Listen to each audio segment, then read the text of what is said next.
ready for the fight. From the court to the field, they shine so bold. With every move, the stories unfold. We're cheering on the youth from the start to the win. Giving them the mic, let their voices begin. Interviews and highlights, we got it all. GN Sports Show, where the young stand tall. GN Sports, where the youth lead the way. Champions of tomorrow, making waves today. From ages 5 and up, we help them grow. It's their time to shine on the GN Sports Show. GN Sports Show. GN Sports Show.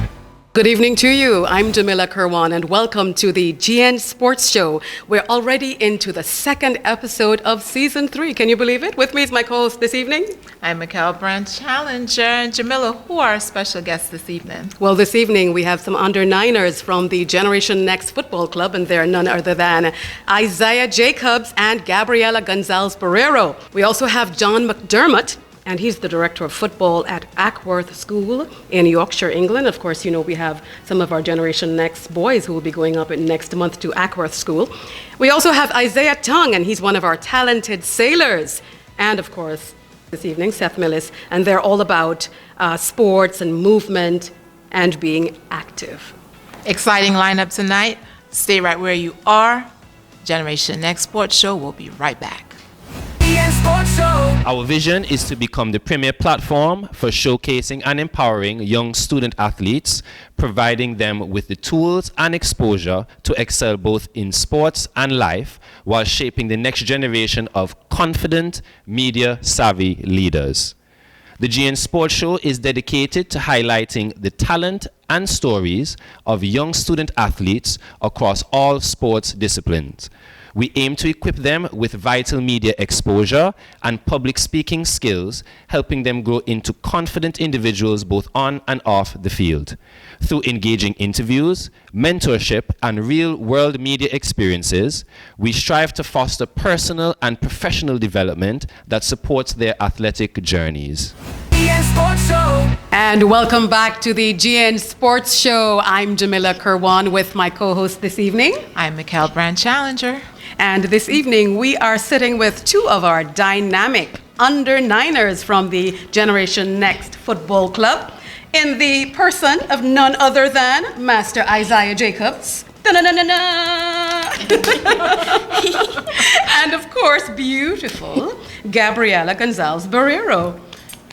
Do the queen. Because I know you dance, Gabby. I know you dance, so I know you have a little bit of finesse, but when I see you on that field, you got those guys running. Yep. Tell me about a little bit about who got you into football, Gabby. So one day when we came back from our trip, I was telling Mom, I wanted to do football.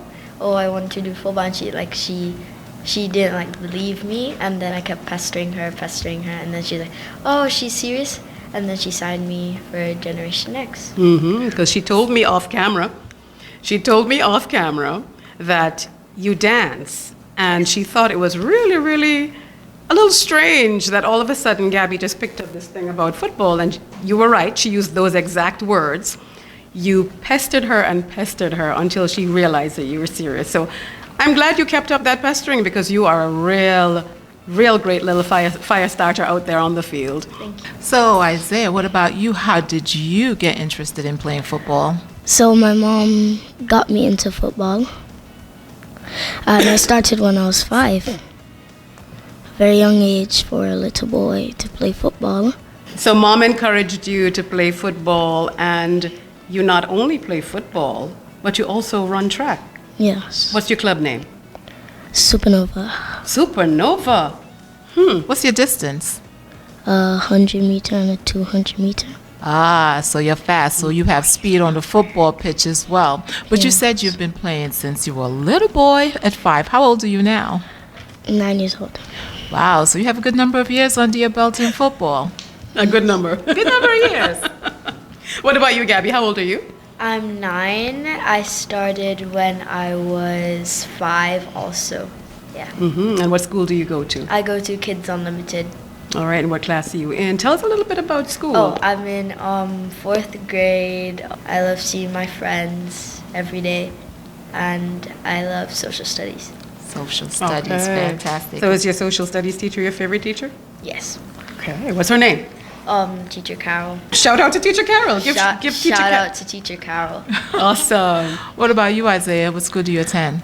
I attend St. John's Catholic Primary School, and What's your favorite subject? my favorite subject is math and Wow. I'm impressed with anyone who likes math and understands math. You are like I'm impressed. math and social studies. Math and social studies. All right. Wow, so I we like the have math part. young scholars, dancers, track and field athletes, and footballers. The future is exceptionally bright with you, too. What about you, Gabby, our football ballerina scholar? What I love about Generation Next is that we're like, I love that we're always active and we're always doing drills and after every drill we do like a little match, and I love being the captain. Yeah, so what do you like most about being the captain? Setting everybody's positions.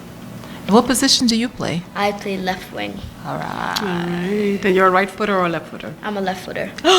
You are. Yes. You know that's a unique thing. Why do you think that's a big thing, being a left footer? Because Messi's a left footer. Oh, that's the biggest thing about being a left footer. Messi's a left footer, but also you can confuse the goalkeeper. You can.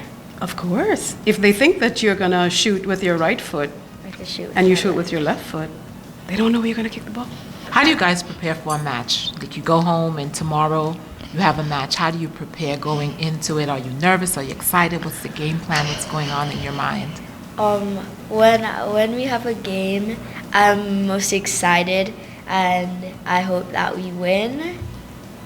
And I just love skilling out people. You love skilling.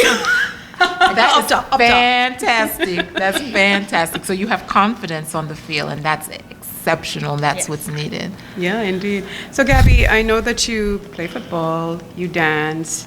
What do you wanna do when you grow up? I want to be a footballer. Plain and simple. Yeah, That's right. Plain and simple. She just wants to be a footballer. Do you have a female footballer that you like more, or a male footballer? Who's your favorite? I like a female footballer. Her name is Alicia Lehman. Ah. What about you, Zay? Well, who's your favorite football player? Cristiano Ronaldo. Cristiano Ronaldo. wow. Okay. Okay. I thought he was gonna say Messi, but And what do you want to be when you grow up? I want to be a track and field star, but if I don't like to be one, I would be a business owner. Options. options. Yeah. Anybody that you like in track and field? My friend called Zavrik Martin. Zavrik. And what about anybody that you've seen on TV that you like watching when you watch track and field? Usain Bolt. Of course, I knew That's that. right. So I knew that. we'll go to inter-schools and then Carifta, and then head on, Yes. expecting big things from you. Yes, indeed. Yes, indeed. And what about your hobbies? Just before we close off, Gabby, what do you like to do besides dancing, besides football? What are your hobbies? I like to do like arts and crafts. I like making bracelets. I love drawing, and I love anything that has to do with like creativity. So if the social studies doesn't work out, if the football doesn't work out, if the dancing doesn't work out, then you have a plan D. Yes. Yeah, so you do creative. Yes. I tell you what, life is going to work out. Oh, I'm because telling these you. young people are dynamic. What about you? What do you like to do? What are your hobbies?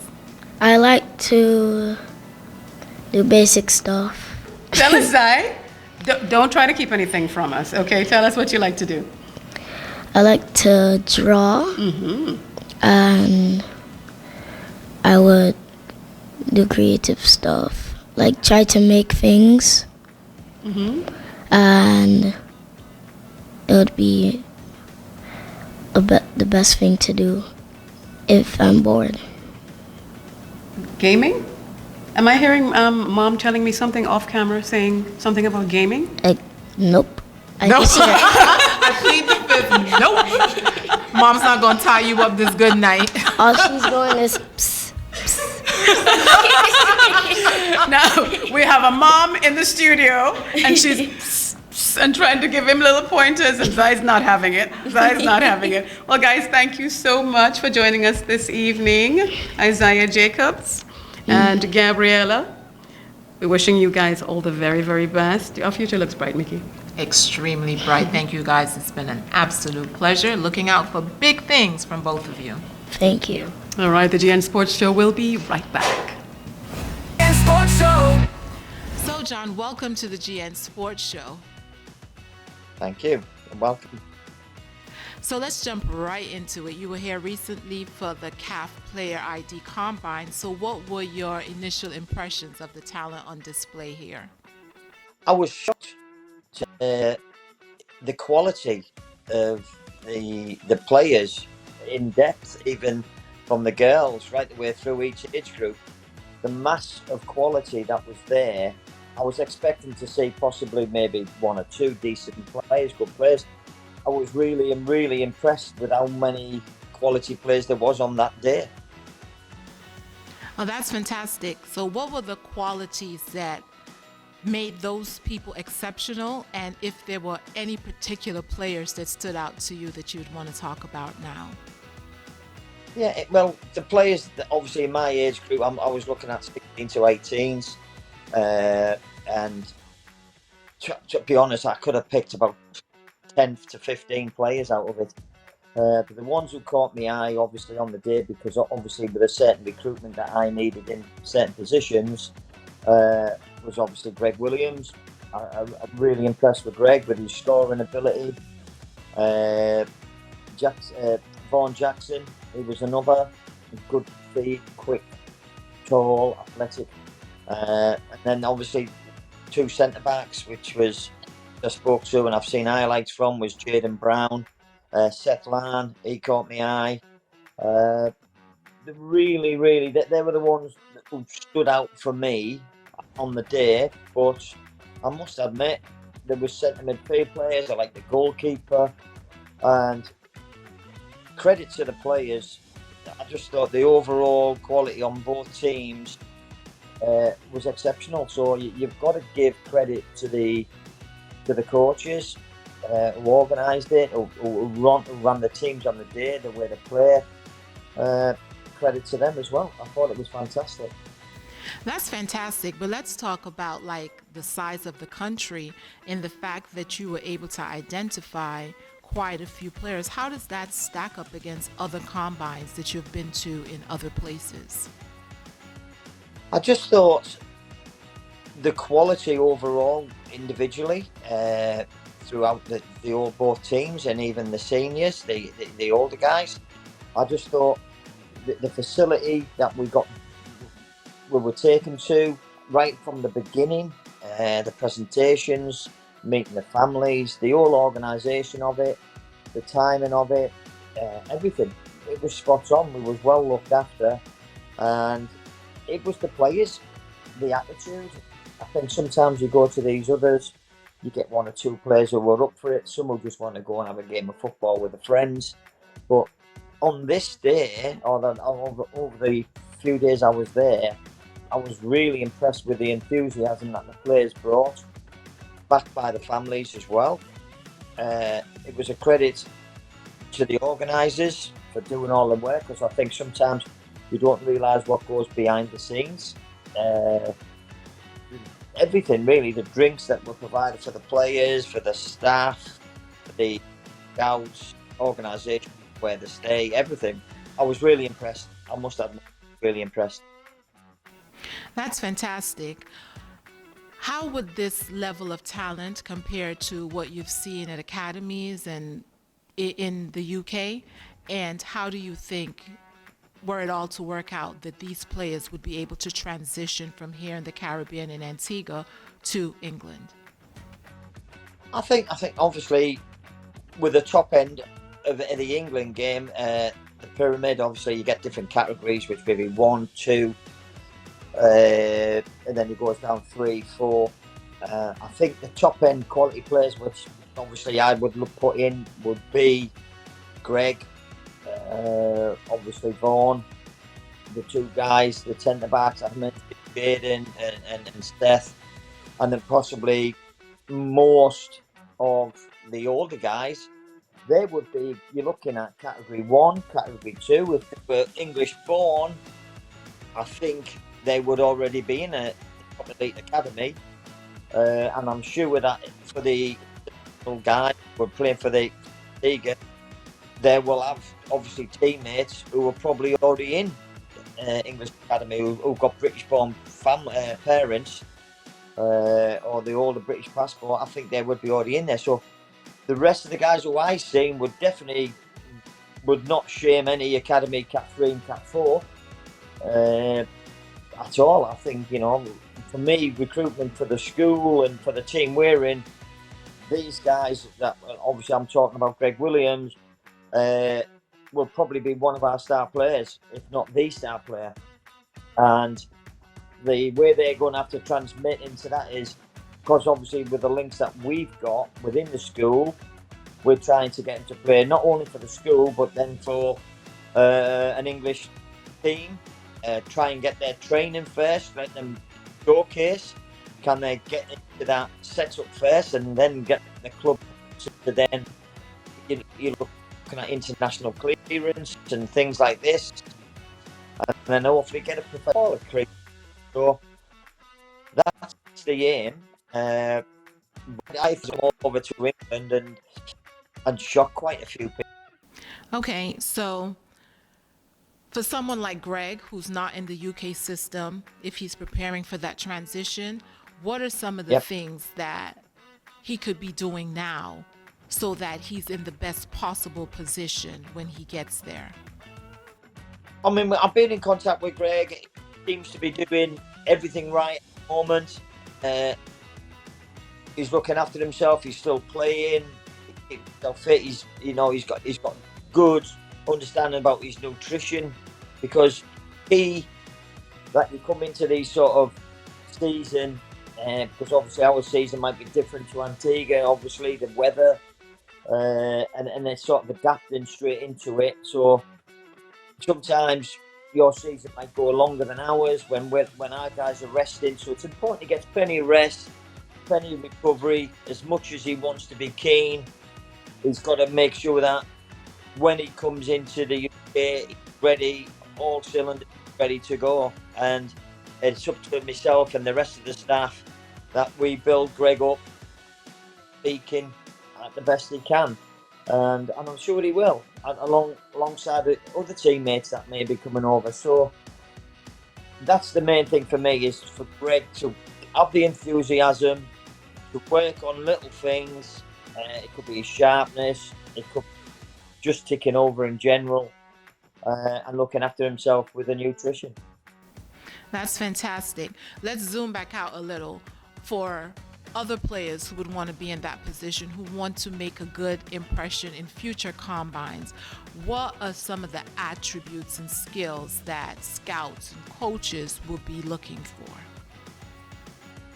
I think obviously the first and foremost is enthusiasm.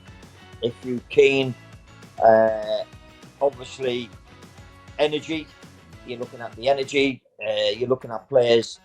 This is without the ball. I'm talking about organisation, lads who may be organising other players. Do they understand the game? What's their positional sense? And then when with the ball, what's their first touch? Do they see other passes? Do they see other movement? Are they aware of what's around them? So all these little things and what coaches are looking for. Again, obviously the game understanding, that can come later. Different coaches will play different systems, patterns of play, all these kind of things they can learn. Me personally, I just look at how fit the guy is. I'm not too fussed on size, height or anything like that. I think if you're technically good, you can get away from players and use your brain. If you're physically strong and you've got all that, that's a bonus. But again, it's just having this dream that the players want to be a player. And I think sticking to that, having a bit of desire, determination, and a bit of grit, I think that can go a long way. As someone who's worked your way back from injury into play, what kind of advice would you give to these young, eager players who are looking to play professionally? What would you tell them in terms of the road, the strengths and eventualities in life, and the mental toughness that's required to stay the course? I think you've just touched on it. The mental toughness. You're going to get setbacks. Now, that might be an injury. It might be a refusal. And it could be someone who's, at that time, football's all about opinions. And it's about one person's opinion. And that could be the coach. It could be the manager. It could be the leader of the club. Sometimes you don't get that. And you might get a setback. But football's never over. Football changes every week, every day. Like I said, it's all about opinions. You might go to the right team at the right time, and you might make it. You might not. But I would say, if you've got a dream, stick with it. Stick with it. Go for it. Put yourself in that best opportunity you can. Work hard. Work harder than anyone else. If it means going out on your own, doing extra, don't just rely on the coach. It could be, you could be going on the YouTube, looking at different patterns, play, understanding, listening to other coaches online, taking a few cones out and doing little runs. You don't have to run for an hour. It might be little sharp things. Go in the gym, get a bit stronger physically. All these things, just try and get an extra edge on maybe, it could be a team, maybe an opposing player, anything. But the thing is, never lose your enthusiasm. Never let anyone tell you it, because you will. If you've got the dream, you'll do it.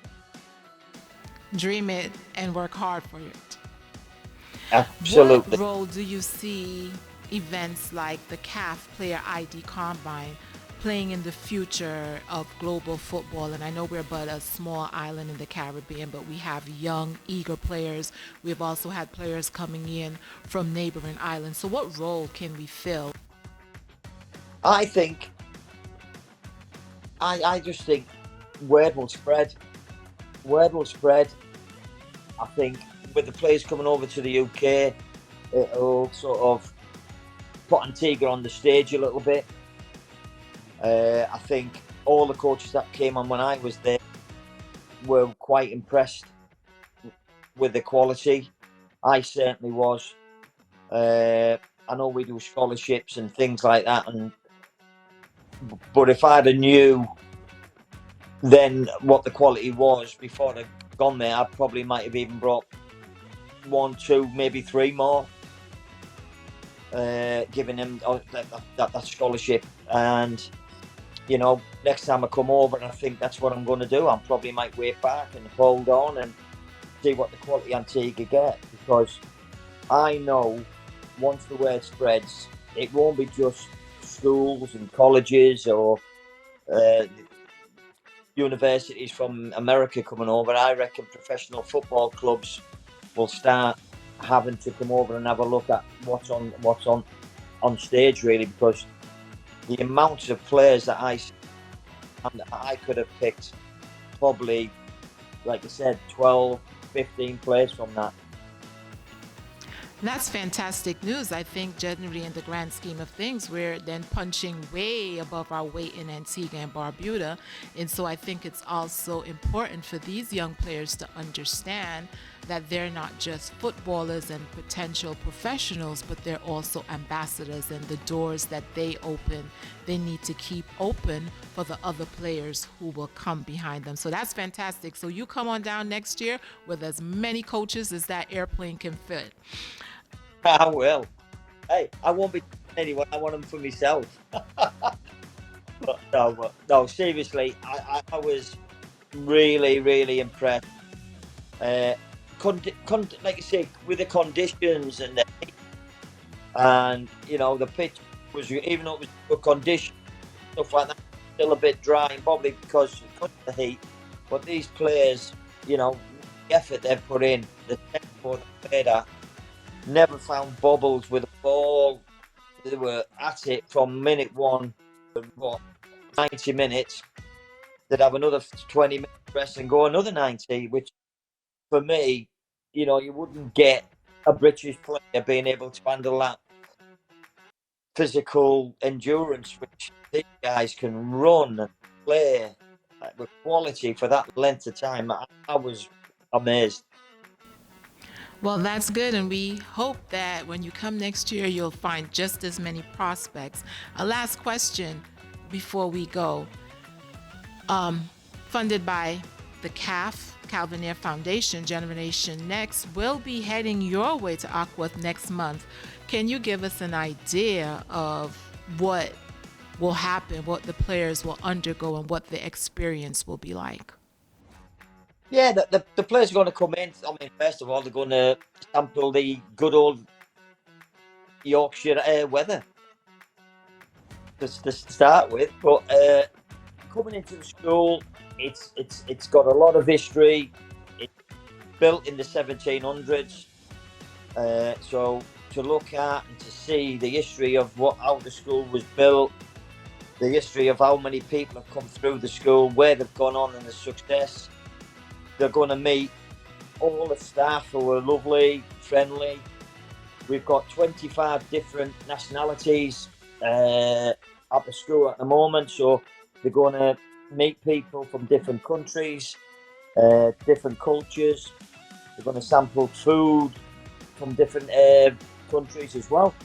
But then they're going to probably have an example of what the day is in studying in the school, you know, on the lessons that they might want to come and study. They'll have a sample of that, what the daily routine of being a student at the school will be, the attire, what they need to wear, and things like that. And then obviously the football after that, you know, in the evening, which is around about 4 p.m. English time, they'll sample how we train with all the first team academy that we've got, different ball techniques, bit of shape, bit of patterns, similar to what they're already doing, but it's just the way we do things.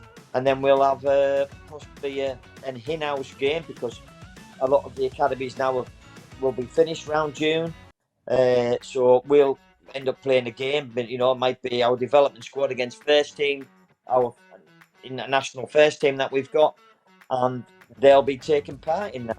So it'll be good for them to see the guys who maybe could be their former teammates, and sampling what the culture of England is. And then obviously as well, I'm sure there'll be an excursion going out to different towns locally and just sampling the lifestyle of England. Fantastic. We look forward to the reports while the trip is underway and certainly after. Thank you so much, John. We know you're hours ahead, so thanks for joining us, for being a great sport tonight, for being a great sport overall, and we look forward to a long, did I say long, and mutually beneficial relationship. Thank you so much. It's been a pleasure, and I can't wait to come over again to see you all. Have a good one. Welcome to the ACB Caribbean Youth Football League wrap-up. The league is also sponsored by Milo, AS Brydens and Sons, Citizenship by Investment Unit. These are the point standings for the most recent matches.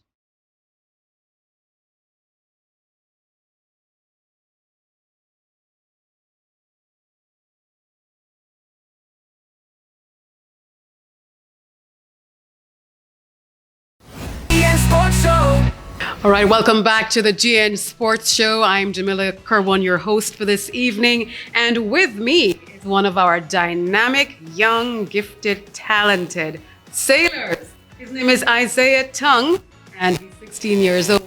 He attends the St. Anthony's Secondary School. Good evening, Isaih. Hi, how are you? I am excellent. How are you? I'm doing great. Well, thank you for joining me there this evening. Normally, he calls me Auntie J. But this evening, it's all about you and all about your pursuits in sailing. Now, Zai, I know you played football with Generation Next Football Club, Yes. and then you segued into sailing. And you started sailing less than 3 years ago. What drew you to the sport? My friends Ethan Bailey and Johan Salmon, they introduced me to this sport. They were kind of forcing me to do it when I was in first and second form, but there was an issue with the price of it because it was a little bit of expensive. But fortunately, they introduced me to a club called the National Sailing Academy, NSA for short, and basically they teach you how to sail on courses called the RYA courses. And in June 2022, I applied for them during the summer and I started my sailing courses. And from then on, I just love this sport. Yeah, you like it a lot better than football? Yes, I do.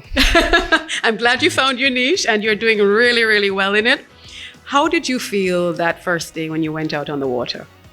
When I went out on the water, I felt calm. I felt that it was my place because prior to sailing, I did fishing. I did fishing tournaments with Dr. Fuller. And I just loved the ocean. It was just a place for me. And when I went on my first sailboat and I learned it very quickly. I just snapped. So I felt like it's something that I could really do and I could really hold on to for the rest of my life. Yeah, like fish to water? Yeah. Well, I know your mom and Beverly Percival Tonge, and she would always tell me about the fishing tournaments, and I would get the pictures of the big fishes that you guys would pull in, and it was so amazing to see you just falling in love with fishing and sailing and the water. So really, really happy for you. So you've achieved significant success in the ILCA 4 racing, and you have to tell us what ILCA means and what has been the most challenging part of mastering the ILCA. Okay, so ILCA is short for International Laser Class Association. ILCA 4 now is ILCA 4 is a sail size because the ILCA has 3 sail sizes. ILCA 4, which is 4.7 meters, ILCA 6, which is 6 meters, and ILCA 7, which is 7 meters. I don't necessarily think I've mastered the boat because in any sport that you do, there's always new things to learn. And I think because I've dedicated so much time into sailing the boat, that I have a good understanding and relationship with the boat that I can, go out sail and do my thing, especially in racing. So I wouldn't say I mastered sailing the boat. I just have a very good understanding of the boat and how to maneuver and handle the boat. All right. So you've sailed on a range of boats from ILCA. Now I know it's ILCA, not Well, you can just say ILCA. laser. All right. So you've sailed on a wide range of boats, the ILCA dinghies to the Swan 58 and the Cork 1720. How do you adapt your skills between solo dinghy racing and team-based keelboat? Well, when I'm sailing ILCA, I have to sail for myself. Everything is on me when I'm out in the water. My tactics, my strategies, my maneuvers, how I manage my body weight on the boat, all of that is under me. So all of that pressure is kind of on me. And when I'm on the keelboats, the big boats, with sailing with a team, I know that even though I have to be swift, I have people that I can rely on if I make a mistake or something, or I can get advice from different people. And it's always good to have advice from different people when you're sailing, because I may say the wind shift is coming from here and someone say, oh, even though it's coming from there, in a couple of seconds it's gonna die down, so you should go on this tack or whatever. So it's always good to have company, to have different opinions when you're sailing. I agree. As an instructor, assistant instructor, and I did not even know this about you. You're an assistant instructor at the NSA. Yes. You're now teaching younger sailors. How has coaching others impacted your own understanding and love for the sport? Okay, so basically, I'm an assistant instructor during the summer. And basically, when I teach children how to sail, it's better for me to understand it when I'm explaining it to the younger children, Because if I'm saying, oh yeah, pull your rudder down or pull in vang because this is gonna happen or that's gonna happen, it's like a little reminder system in my head that when I'm sailing, oh yeah, you taught these to the kids, so just repeat it in your head and you'll learn from it too. So even though I'm teaching the kids, I'm still learning things also. It's not only sailing, I assist them with like swimming and different sports because during summer camp we do different things, not only sailing, like kayaking, snorkeling, stuff like that. So you're a teacher, but still a student. Yeah. And that teaching them helps to reinforce what you're teaching them as well, what you're Yes. learning as well. That's amazing.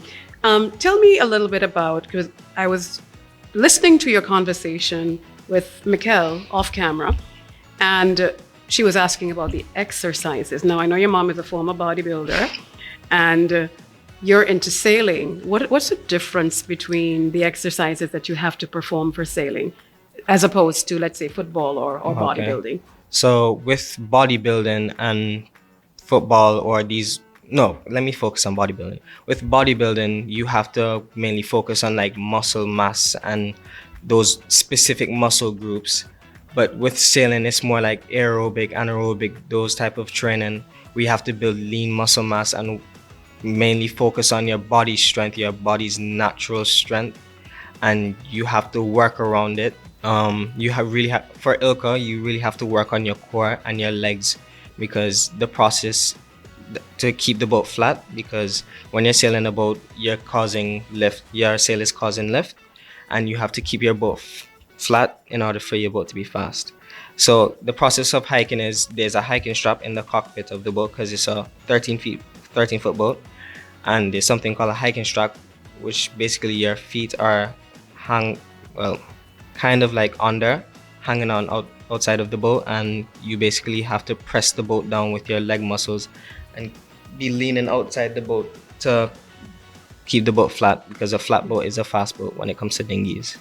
All right, that is so interesting. This is a wealth of information. I know nothing about that. All I see the big beautiful boats during sailing week the Rourke and all of that. And because there's so much more to sailing than just sitting on big boats, and there's a whole different world. Like a lot of people think that sailing is just you sit on a boat and just go around the world and do stuff like that. But it's like every other sport. There's so many races and so much hard work that you have to put into this sport, and it's so dangerous, so you really have to be careful when you're doing that sport. Yeah, what I am hearing from you as well is that it seems like you would have started from the bottom up in terms of starting from scratch, because all the terminologies I'm hearing, it's things that I believe that you would have been taught from when you started, and as you come up through the ranks, you're learning more and you're learning more. Yeah. Tell us about that process.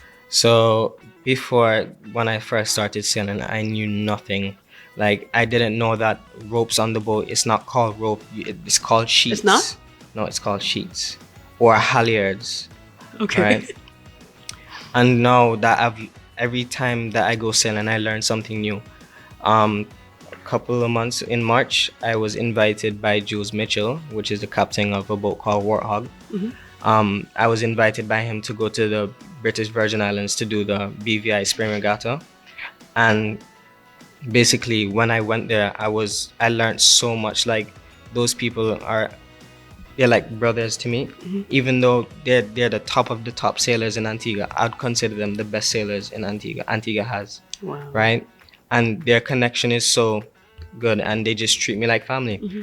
And because I got so close to them, they taught me so many things, and they said, when you're on these big boats, you got to be fast. You can't be sitting down, slacking, doing whatever. You have to be up doing stuff. And if you're not doing anything, ask if you can do something, because whenever you're proactive, especially on these big boats, then people would know that, this guy's doing work. You're reliable. I'm a reliable person. When I was in the BVI, I was taught how to properly pack a spinnaker by Louis, which was the bowman on Warthog. He taught me many things. Jules taught me many things. Rocco Falcone, which does he sails on Luna Rossa for the America's Cup. Yeah. And every time I sail, I just learn something new. Right, that is amazing. But I heard that your team did really well in the BVI regatta. Tell us Yeah, about that. we in the BVI we got all first. So when you get all first in sailing, it's known as a bullet, and especially in big boats. So we got all first. It was really good. And I would also like to thank Jim Voss, which is the owner, because even though Jules is the captain, the boat has an owner. So I'd like to thank him for allowing me to come on the boat, but I'd like to mostly thank Jules because he allowed me to and gave me the opportunity to go on Warthog. And I promise you, when I went to the BVI, I learned so much things. Like those people molded me into a pretty good young sailor. Oh, wow. So I hope they're listening, and make sure you tell them when we release the link for this show, because they need to hear how you have really been influenced by them. I'm Yes. sure they'd be really grateful to hear all these kudos going out to them. Yes. You mentioned aiming, well, off camera, you mentioned aiming for the 2028 Olympics and even attempting a long distance ILCA sailing record. What steps are you currently taking to move towards that goal? Wow. During the 2028 Olympics. For the Olympics, there's one person for each country that, signs up or registers. I have another friend, which I mentioned earlier, Diego. He's a very good sailor, if I have to say. He's like one of the best in Antigua. Me personally, that's what I think. So him and I are just back and forth, because he also wants to do the 2028 Olympics, but it takes a lot of training and skill, and you have to spend a lot of time on the boat. And a person like Diego, he's been sailing from since he was small, and he was taught by Jules how to sail. He's living in Malta, and he sails at a sailing academy which dedicates to ILCA mainly. But I think I can do it if I just go out into the world and explore specifically to the ILCA and take my time and just dedicate a lot of time to the boat.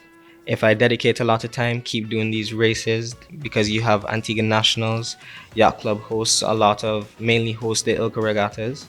So if I keep doing these things and keep building my strength and building my knowledge of sailing, if I keep doing world sailing, the world championships, if I do those, then I'd hopefully be able to do the Olympics.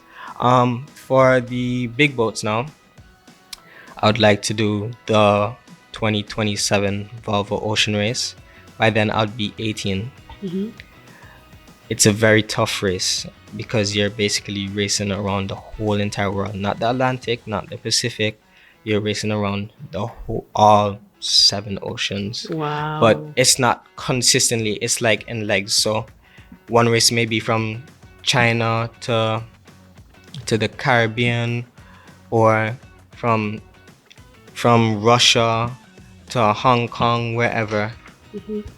It's a very big race. So hopefully I'll be able to do that. I'd also like to do the Vendée Globe, which is another around the world race, but you do it on a 2-person. It's 2 people that sail this boat. It's called an IMOCA, a very fast boat. World sailing with the World Championships, hopefully I'm able to do that in the next year or so. But it costs a lot of money to get your own sail and stuff like that, and get boat parts and stuff. It's a little harder for me, but I manage. I like to break the world record for the longest distance sail on an ILCA. I think it's 300 and something nautical miles, but I would like to sail from here to one of those Caribbean countries. Hopefully hitting 500, between the range of 400 to 600 nautical miles. That is a very long record. It could probably take me a month or so of just consistent sailing, or maybe 2 weeks, or who knows. Well, I believe you actually will hit your goals, because I am learning so much on this set about sailing, and you sound very well versed, and you have the passion. To be honest, it's all about consistency. You can achieve any dream you want if you just dedicate time to it and just be consistent with it. When I first started sailing, my instructors told me that, laser is a very ilka. The boat's name is called laser, but it would take a while for you to learn how to sail laser, to transition from this boat, whatever boat, to laser. Because the first boat I started to sail was a boat called an RSS, which is a beginner boat.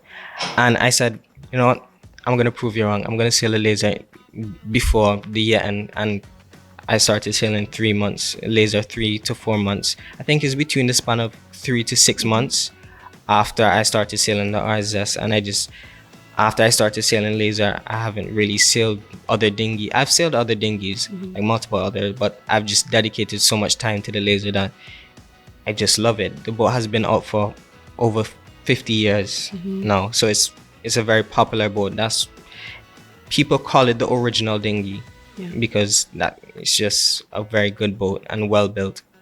So you have a passion, and I know that you have to have the support from home, because as with many athletes, whatever sport they are interested in, whether it be football or cricket or basketball or sailing or tennis, the support from home, the parents, is really, really important. Tell us about.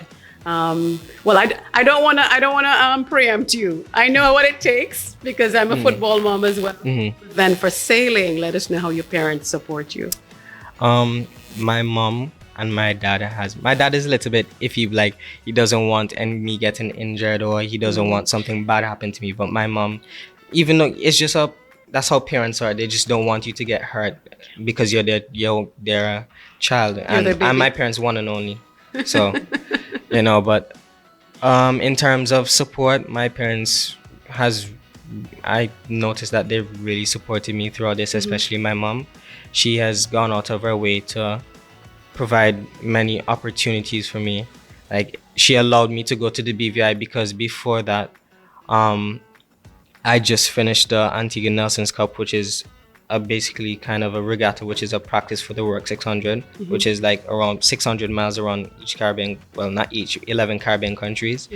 But she allowed me to go to the BVI even though I was missing out on a lot of schoolwork. So after I came from the BVI, I had to catch up on a lot of schoolwork. But in terms of support, she's really dedicated a lot of time, and she has shown that she really think I can do this. So yeah, and I believe you can do it as well. Can you share a particularly memorable moment from any regatta or race, and maybe a victory, maybe a setback? It's a first timer. So the Antigua sailing week that just passed, I was sailing on the Swan 58 Wave Walker. Lovely crew, lovely people, Carolyn and Woody, amazing people. We were sailing on one of our head sails, which is called a Code Zero. It broke. It exploded. Wow. And the thing, that's not necessarily like the exciting part about it. It's about how these professional sailors, they're quick with it. As soon as the sail blew, we just hoisted another sail, which is called the jib, which is the main head sail, and we hoisted it back up, dropped the Code Zero down, put it in the hatch in a matter of seconds. So it's amazing how sailors can react, because in order to be a sailor, you have to be vigilant at all times, and it's amazing how we react to these things so quickly. And in any sport, you have to be vigilant, but it's crazy how you do it underwater so quickly. Yeah. All right. So my final question for you, Isaih, is beyond the medals, beyond the titles, what legacy would you like to leave in the sport? Okay. I would love for more children to get indulged into this sport. I'd love to leave a name for this sport, because a lot of people like to doubt this sport because, oh yeah, you're a sailor, you don't do half the work as a footballer or a runner, or it's the same amount of work. It depends on how much work you decide to put into the sport. So I want to leave like a name for sailing, to know that, it's like any other sport and it's just as fun. If you like water sports, then why not like sailing? I'm not gonna say it's for everyone, because some people are scared of the water. Some people like to complain a lot. If you want to do sailing, you're gonna have to have a mindset of even though it may be a little scary, you have to keep calm. I want to, in the future, I would like to be a role model for young sailors. I would like to make a name for myself, not only in the Caribbean, but just around the world, as like this guy from the Caribbean. He just made a name for himself out of sailing, and he proved a lot of people wrong. That's right. Well, thank you so much, Isaih Tonge. Yeah. So wonderful sitting here with you and learning all of this in such a short space of time about sailing. But I wish you all the very best, and sky's the limit. It is. All right. Thank you so much. GN Sports Show will be right back. GN Sports Show. We would like to thank the sponsors of Generation Next: Fruta, Antigua Masonry Products, Kenneth A. Gomez Insurance Agency, Island Photo, and Francis Trading Agency. GN Sports Show. Our next topic is innovative, it's dynamic, and it's intriguing. It is training muscles for life, from youth hoops to karaoke boxing. All right, and welcome back. This is the GN Sports Show. And with us this evening is the recipient of the Orlando Magic's NBA Community Coach of the Year Award. He's a youth basketball coach and fitness innovator. His name is Seth Millis. Seth? Hey, everyone. Good evening to you, and welcome to the GN Sports Show. Thank you so much. Glad to be here. Seth, first of all, can you explain to us what is the NBA Community Coach of the Year Award? Congratulations, but tell us exactly what it is. Of course. Thank you so much. The NBA Youth Coach of the Year Award, Community Coach of the Year Award, is given to the YMCA National Basketball Coach for Youth Sports. And it's a competition between all of the YMCAs in the United States. I think over 200 coaches participated, and they awarded the National Coach of the Year award to me. Absolutely fantastic. Congratulations to you. Thank you so much. Seth, you've coached both junior and senior high school kids in the Orlando YMCA Youth Basketball League for several years. What patterns do you see when it comes to kids building muscle and having movement skills? Well, I think you have to start early. I think that kids in the middle school range don't have the capabilities often to build muscle, but you can get them started with the habits to be able to build muscle later on. It really depends on genetics, it depends on motivation, and there's a lot of external factors that really go into play. And if you get kids motivated, and if you get them using their bodies and understanding how to use their bodies, muscle awareness, and get them to accomplish, or at least think about what their goals are early, is that you can set them up for success as they start to have the physical capabilities to build muscle as they get older. So basically what you're saying is if kids don't associate movement with joy and identity, they may abandon physical activity later. Absolutely. I mean, I think the first thing is to get them engaged, is that it's not important exactly how they do it, but just that they do it. The point is competition. The point is to keep them moving. The point is to get them to do something. And it's not to necessarily be good at something. I think the mistake is we think we have to be good at something at first, and just getting them to understand what the goals are is probably the way to set them up for success in the future. Structure does it have to be? Because maybe we may have the mindset that our kids are running about playing in free play, or they're involved in some kind of organized sport. Is this enough, or does it need to be more structured, more tailored, that we're telling them not just movement, but how to move and proper movement? Or is it fine as long as they're up and about? I think when they're younger, movement is important.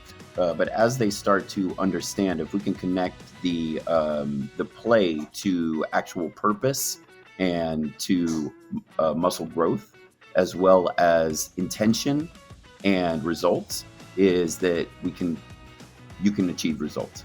So the younger you start them, the more it is important to just get them moving, and then structure becomes increasingly more important as they get older. So we're going to kind of bob and weave between kids and parents. Let's jump on the parents for a no little problem. bit. Sure. Many parents sit on the sidelines because they think it's too late for them. And it's all about just getting the kids to exercise or getting the kids to do some kind of movement. I'm seeing something here on my list saying karaoke boxing. You have to explain that to us, Seth. So I also teach boxing, stand-up boxing to adults as well as kids. And again, engagement is probably the most important thing. And for some adults who have, like you said, sat on the sidelines for quite some time, it's really important to also give them the idea that that engagement and entertainment is really, really important. If you can distract them long enough, you can kind of teach them something. And I came up with a way to sort of embed this fun thing while teaching boxing. And you know, we box to music oftentimes, and in order to add another level to that participation, we make it karaoke boxing. So people come up out of the class, pick songs, and sing to them while the rest of the class boxes. Extremely innovative. Is this your concept, and is it trademarked? It is not trademarked. You know, I have yet to see some people do this aside from myself. So good luck trying it to anybody who can. You certainly you have to be able to jump between teaching a class, understanding the music, the rhythms, the beats per minute necessary, and also give a little bit of host vibe as well. That sounds like it takes a lot of coordination, though, especially if you're coming off the sidelines, you're trying to box, you're trying to keep the rhythm, someone's singing, you may want to sing too, but it also Yes. sounds like barrels of fun. Yes, it certainly is. We've had people walk in and just, you know, their jaws would drop on the floor, like, what is going on here? As one would imagine.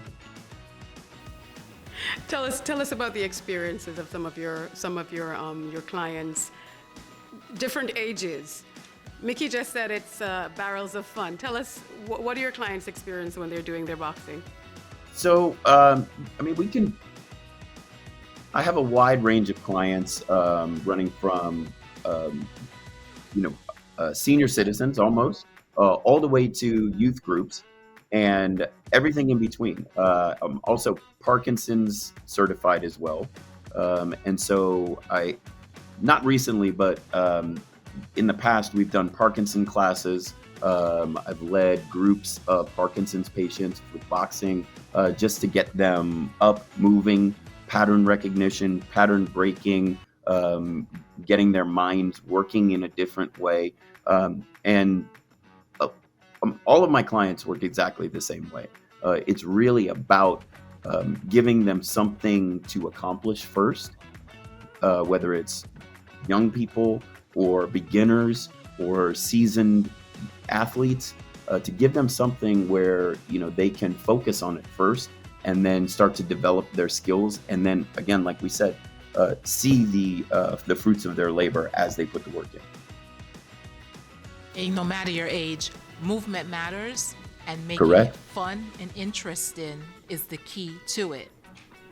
I would agree with that 100%. I think that the engagement and the entertainment factor involved with exercise is sorely lacking in a lot of our programs. I find it interesting that you mentioned Parkinson's as well. So this is almost like a neuro rehab as well. Yes, absolutely. The whole point is we take these patterns and we break them, we rewire them, we give them something else to think about, we distract them. And so we start to develop these neural patterns, new neural patterns, versus deteriorating the old ones. Wow. So, Seth, what would you say are the key differences you see between your junior high and senior high players in terms of how they respond to muscle training?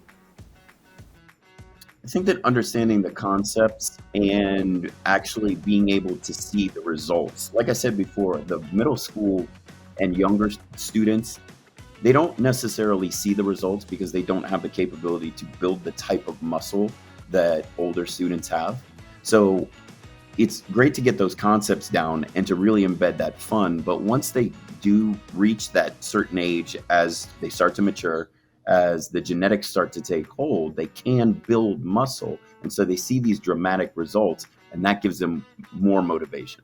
Certainly, everything is in partnership. So, what would you say to parents who are keen on raising kids who have a lifelong love of movement and a commitment to keep moving, and for the parents also to stay moving? So, what's your message for them? I think it's important to set an example, but it doesn't have to be at such a high level. I think that as long as the parents either demonstrate some sort of joy that they can get either through their children, or that they can show them themselves that they participate in, I think that's really, really helpful.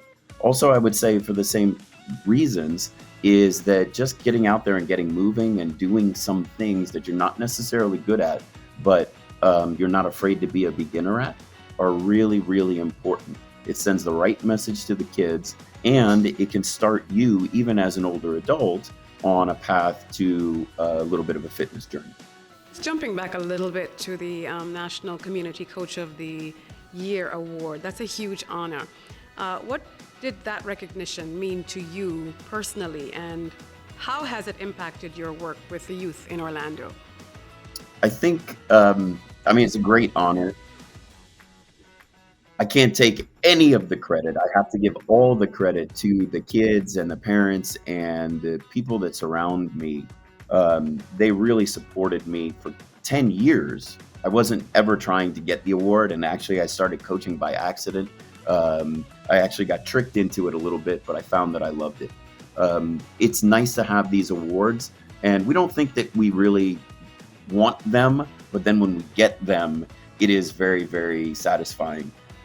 It's only confirmed the idea that, I do care, and that people do care about me as a coach, and that I am making an impact on kids, adults, and other people's lives. And that's tremendous. That's a tremendous responsibility that I feel as well. I think that continues, and the award only confirms all of those things.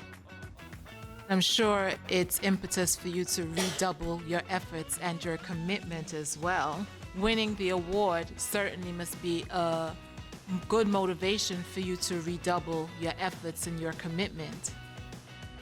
Yeah, it's certainly given me time to reflect and to pause and to think about what the next few years are going to look like for me as a coach, and also just reevaluate.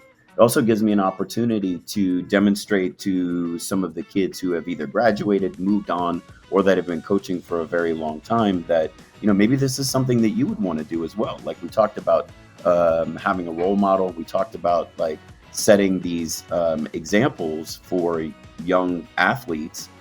I think they see me and they see the awards, they see the joy that I get out of it, and some of them want to participate as well. And so it's great to have, some of my former, players come back and help me assistant coach or take over for me when I'm on vacation, things like that. It's tremendous. Great, and from the basketball courts to the boxing gyms, you wear many hats, Seth, as a coach and a trainer. How do you adapt your coaching style across such different disciplines while still maintaining your core philosophy? Well, I think you have to meet people where they are. Like we said, there's some people who have not been, who are former athletes, who may be out of rhythm for a while, who may be out of shape, kids who have never done anything like that before. I think it's really, really important to listen also to their goals, right? If you ask people, they will tell you. They may not tell you in so many words, but if you ask them, they will tell you exactly what they want to achieve. And you need to be realistic about what's able to be achieved in a short amount of time, in a medium amount of time, and in long term. I think that's really, really important. But if we can show results, I think that's a great way to start the ball rolling, pardon the pun. But I do think that that's a way to to start them on their fitness journey, and then we can move from there. The fitness journey to food, because you've drawn parallels between being a trainer and an avant-garde chef. So how does your passion for food and cooking influence the way you lead, teach, or even motivate your youth players and your clients? I think everything is artistic, right? I think that the idea that we can embed this fun and art and playfulness into not only our competition, into our sport, into the way that we teach, into the way that we cook, into the way that we, incorporate nutrition.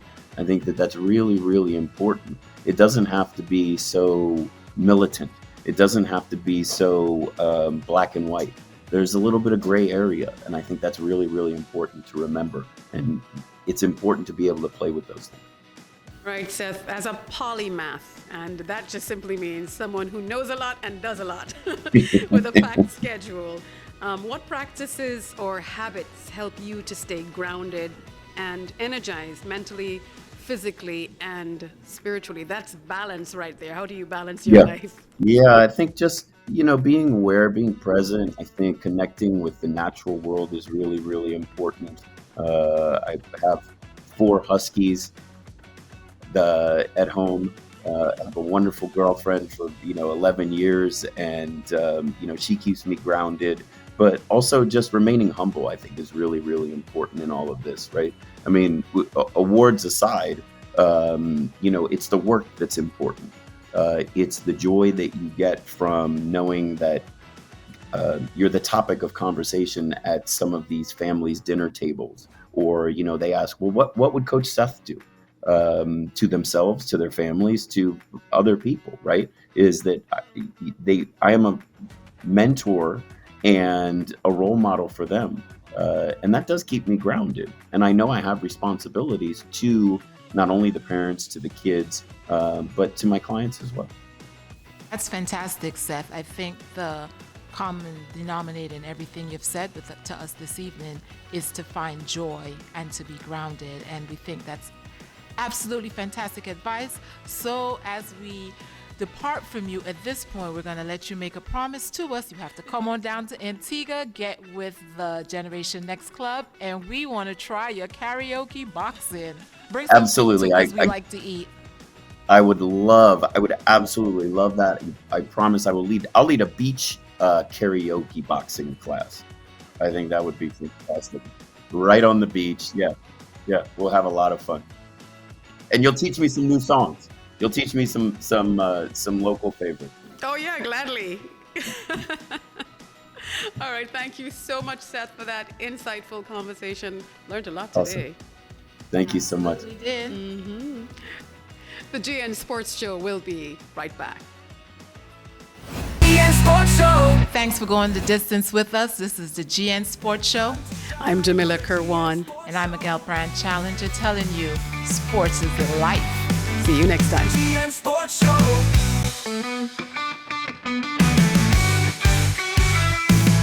Interviews, insights, dreams taking flight. We show them how to handle the spotlight, preparing them for the journey ahead, building confidence, the words left unsaid. From the grassroots to the national scene, young athletes chasing every dream. In every game there's a story to tell. GN Sports Show, we know them well. GN Sports, where the youth lead the way. Champions of tomorrow making waves today.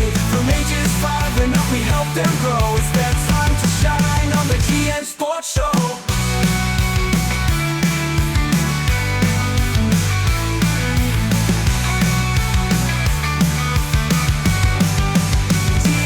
Show. Interviews where the youth lead the way. Champions of tomorrow making waves today. From ages 5 and up we help them grow. It's their time to shine on the GN Sports Show. GN Sports, where the youth lead the way. Champions of tomorrow making waves today. From ages 5 and up we help them grow. It's their time to shine on the GN Sports Show.